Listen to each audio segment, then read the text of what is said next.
Well, hello there, it's Darren here again. I'm back at the allotment. I'm in the shed doing brassicas. Now, brassicas, what it tells you in the packets, it says March to May, so, but you know, I've sown in February, I've sown in January, I've sown in September the year before. I never really listen to what it says. It's like most things, if you don't try, you don't know if it's going to work. And obviously, I'm going to be growing this one of my favourites, Lush. Well, the first time I ever grew that, I thought, how do you cook it? And I remember the time I was doing a ham hock, and the juices from there, and I boiled these in the ham hock. My God, so moreish. So like I says, it says so from May to, no March, March to May. I don't know the date on them when I'm used by. And then I've got these ones, the kale, dwarf, green killed, that one. That's used by, you can see the 22nd. But I'm not really bothered. I like using my old seeds up. Anyway, a week ago I'd done the onion ones that I'd done, Lisbon spring onions. And I was still seeing people on about, like, you know, what's the best soil to sow my seeds in. And like I say, from experience, your own soil if you made any. But at the same time, people are getting advised to use this rich compost to do your seeds. Well, I don't believe in that because, well, I might be wrong, you know what I mean? You might need some rich soil for the chilies or tomatoes. I haven't looked at it, but like, I just use my own homemade compost. Anyway, so once again, I don't want to soak it because with it being moist, you know, moist and damp. Oh, I'm not going to do with it. I've just clicked on what I've just done there. Put the little divots in the soil first, because last week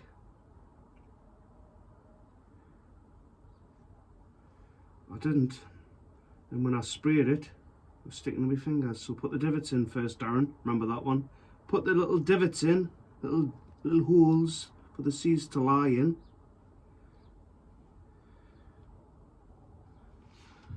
Before I forget, like I says, sticking at my fingers. Right.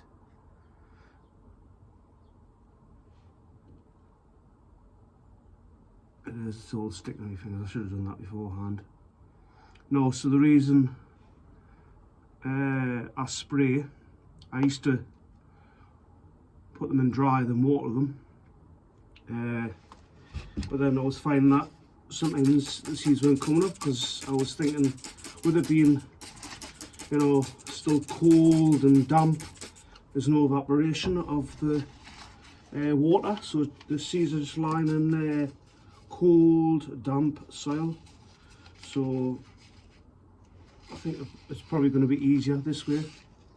So just like the I haven't dropped one on there. Just like the onions, I used to put one in, but I like to put 3 in now. Because I'm going to be starting to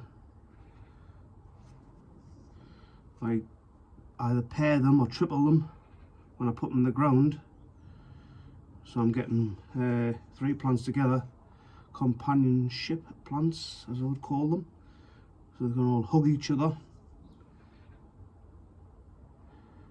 And at the same time, I've got 3 plants together in one space, because you know it always tells you to space out your brassicas, which is true, which I've found over the years.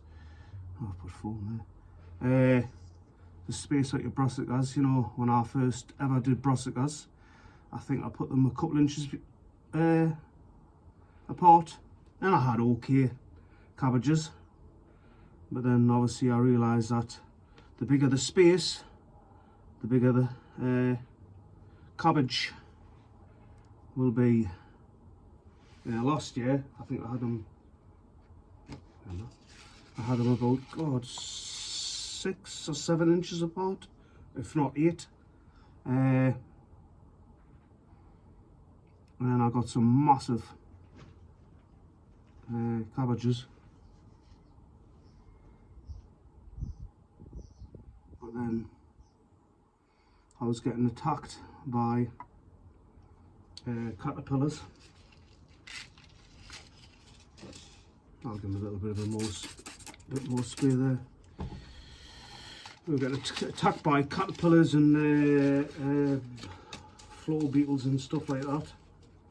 Slugs. So when I'm doing brassicas this year, because I have an intention of, I feel like I want to build a cage instead of like having spikes in the ground. So this is, by the way, the second one. This is going to be the dwarf kale. Same again, 3 in each one. I'm not saying like 3 will come up, but you never know. No, my luck, I probably will. I'll be inundated, I should say, with kale and that. No, but like I was saying, normally I just, I put spikes in the ground and put the builder's mesh around, and I feel like I need to.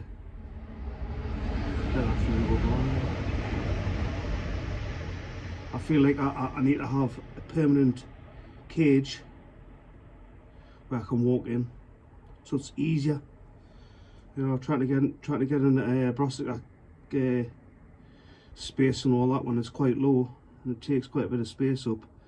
And there's a spot next to the chicken coop which is ideal. So I'll give that a little bit more space up, and then all I'm going to do is put some more, maybe, let's say that's about 5 mil, I think it is, might be less actually. And all I'm going to do is just put a fine on the top,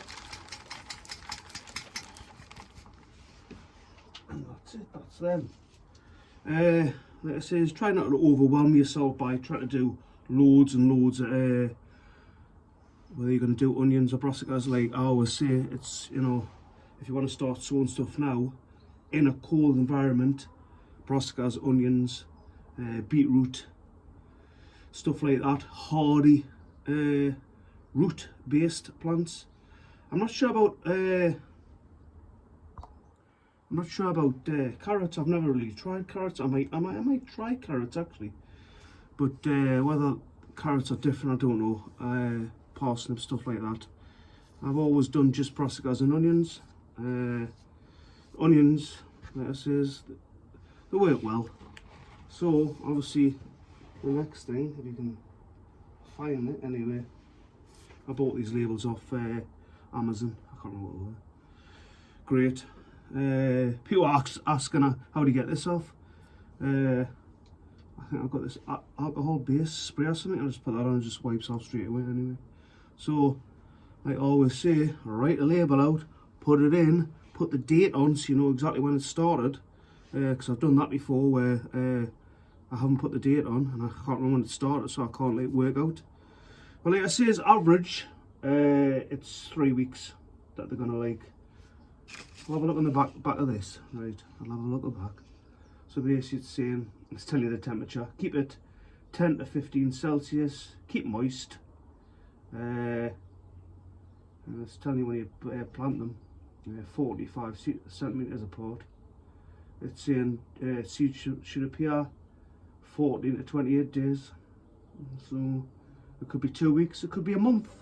But obviously with the colder, they've been cold, it might take a little bit longer. But when I've done a video in the past of can you grow seeds in a cold greenhouse, I think it was 2 weeks later they were popping up and it was icy in here.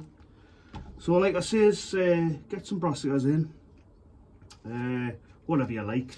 I'm not saying get your kale in, your purple sprouting, but there's a nice one. I'm not saying you have to do that sort of thing. Put that back in there before I forget. But I do like these vegetables. So yeah, start them off. And like I says, get the label in, put the date on, so you've got a fair idea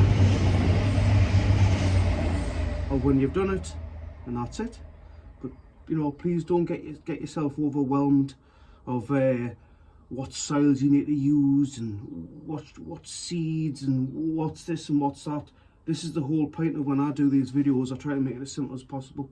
Yeah, fine, you might not have your own homemade compost that you've made yourself because you know what's in it.